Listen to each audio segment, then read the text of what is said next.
Thank you for joining us at this 173rd commemoration of the signing of the Treaty of Waitangi. Banks Peninsula is one of the three places that our Ngāi Tahu tūpuna signed the treaty as the way to take our iwi forward in a fast developing society and a future that was changing fundamentally. Little did our ancestors know of what would occur in the years beyond putting their signature to paper, what it would take to find equal partnership with the Crown. The sacrifices their children and their children's children would make, the hard battles to create a relationship that would guarantee and protect what was ours, our taonga, our lands, our forests, our oceans and our waterways. In the 173 years that have passed, we, iwi, hapu and whānau, have fought to achieve a mutual understanding of what true partnership means. Throughout the country, we've had periods of great, even violent disagreement, and here in Te Waipounamu there is a long legacy of petitions and legal battles, all concerted action to bring about an equal partnership so that Māori and Pākehā together can move our country forward for the benefit of each other. In the last 30 years, change has occurred, tangible change. A realignment of the road ahead. Land marches in the north brought about significant changes in attitudes. Laws were made to give effect to the treaty. We saw resolution to commercial fisheries in 1992. We celebrated 20 years of the Sea Law deal just last September, and Sir Tipene O'Regan, Tā Tipene, was the architect of that settlement. The return of these fisheries assets has been of great benefit to Ngāi Tahu. With prudent and sustainable management, they will continue to be. Furthermore, the culmination of years of discussion, negotiation and hard work is represented by the Ngāi Tahu Claims Settlement Act passed 14 years ago. This provides us with opportunities to utilise our lands and taonga that have contributed to our growth and prosperity as an iwi. As a result, our people are better off. It has always been a responsibility under the treaty to right the wrongs. But it is also an obligation to create a relationship with the Crown that will carry us forward in a mutually respectful manner. We owe this to our next generations. A strong relationship with the Crown will help prevent further wrongs being committed in the future and will ensure a prosperous nation for all. So that is why we need to tackle the work that is still to be done. Over the past few years, we have devoted resources to resolving long-standing issues over our rights and interests in fresh water. The health of a country can be measured, among other things, by the quality of its waterways. We have seen how substandard management can destroy waterways and our access to fresh, clean water. New Zealand has an image to uphold. We must do everything we can to live up to our pure reputation. We're not there, but we need to try to get there. This is a major issue for Ngāi Tahu, and we will continue to devote our resources to this until we have a definitive solution. The discussions around fresh water that we have had over the past few years will continue this year. We will work locally and nationally on this issue. Our involvement and participation in the Freshwater Iwi Leaders Group is one part of this effort. This group has the mandate of the Iwi Chairs Forum. That mandate was renewed 2 days ago at Waitangi to conduct active engagement with the Crown.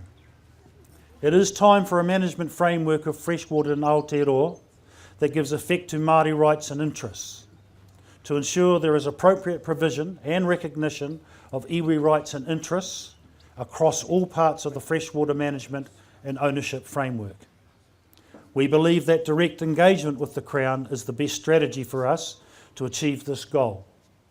It is only by facilitating understanding of our viewpoint and bringing the Crown alongside that we will find a durable solution.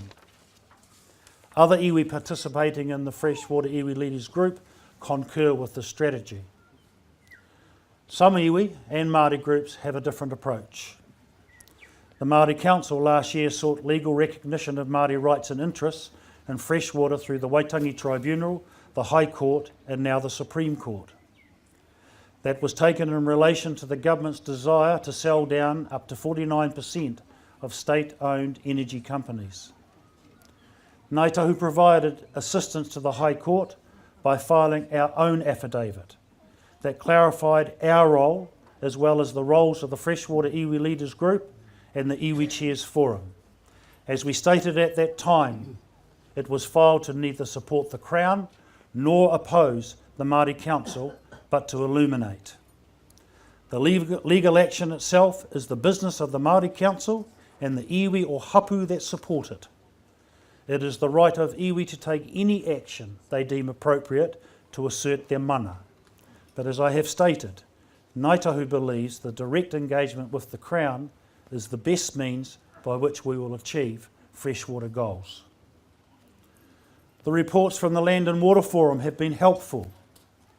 The Forum's unequivocal statement that Māori rights and interests in freshwater must be resolved by the Crown in order for any future water management regime to be durable cannot be ignored.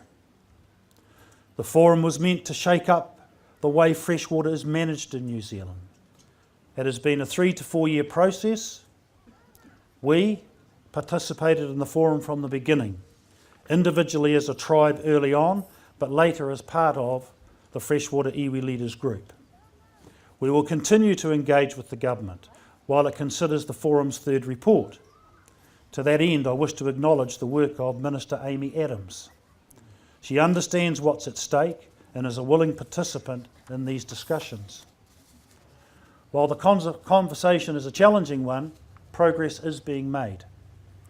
The relevant principles, values and concepts over iwi rights and interests have taken time for people to understand, and entrenched positions and misunderstandings have been largely overcome.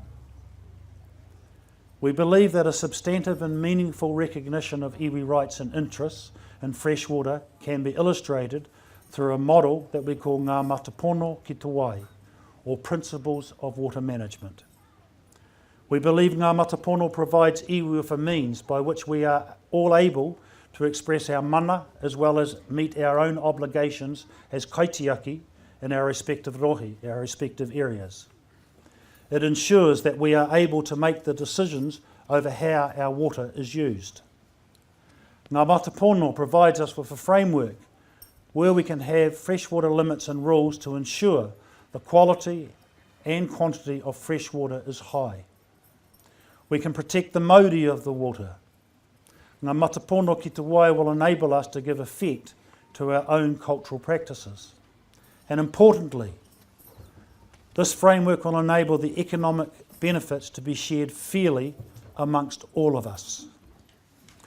Ngā Matapono builds upon the foundation of the hopu hopu principles that were developed a year ago and endorsed at Heretaunga, Hastings and Rapaki last year. One of the underlying foundations of Ngā Matapono ki te Wai is the protection of the in-stream limits, the quality of the water and the usable quantity. We see this as a minimum requirement for a healthy body of water, an environmental backstop and in keeping with our obligations and responsibilities as kaitiaki under the Treaty of Waitangi. Water above the in-stream limit, we believe, can be used by the community, including iwi. It is this part of the freshwater bodies that can take the form of an allocable quantum from which iwi maintain their rightful share.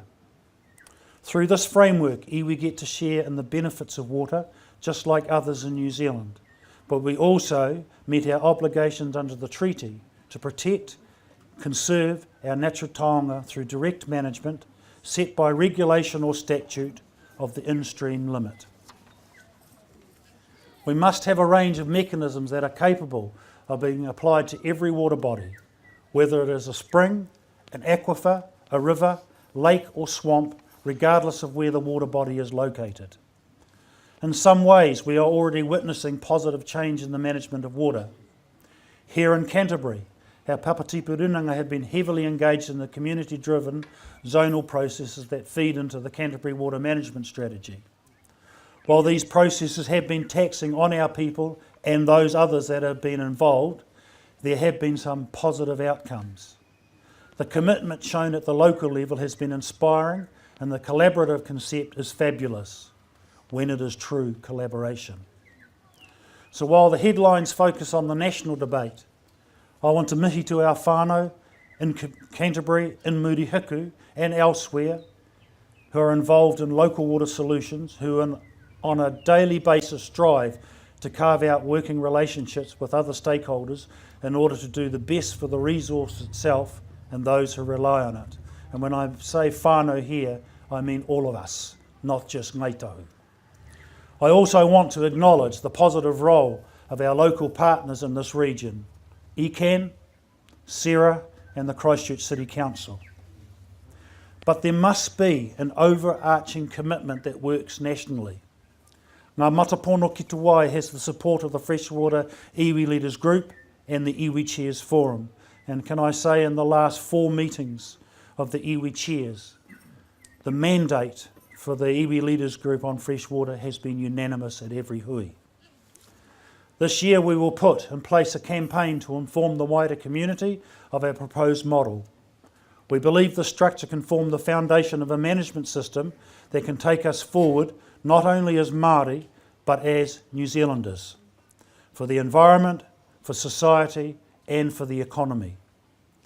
For Ngāi Tahu marae-based communities who would provide a framework for our local solutions and desires, restoration of customary waterways, fair and equitable consideration for iwi when it comes to economic benefits, and appropriate treaty partner influence in the governance of fresh water. So where to from here?